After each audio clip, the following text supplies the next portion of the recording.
Welcome to Power BI Demo channel. Today I'll be doing a demo on how to use a query editor. This is when you probably want to duplicate a column, and then from that column you want to get the first initials so that you can make a code, or you can create a code from the first column. So let's go to the Power BI and see how this is applicable. So how you do it: first of all, you highlight your table which you want to transform.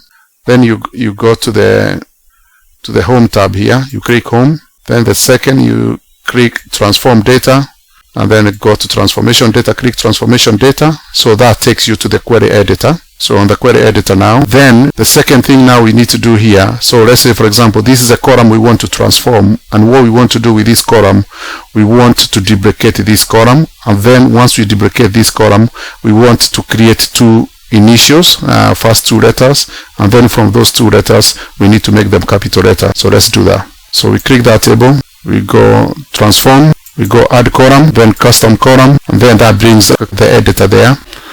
That's the name of the new column we are creating, and that is a column here we're gonna create from. So we're gonna duplicate. So we just click that one there.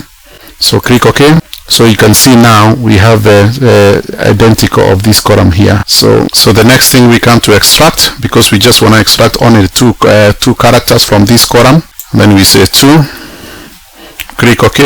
You see it only 2 characters there. Then we go add column format, and then we just make it uppercase.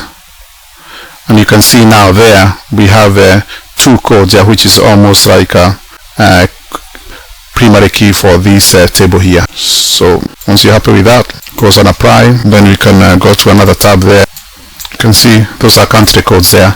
So that is how to transform a column. Thank you so much for watching Power BI Demo channels. Don't forget to subscribe, comment and share.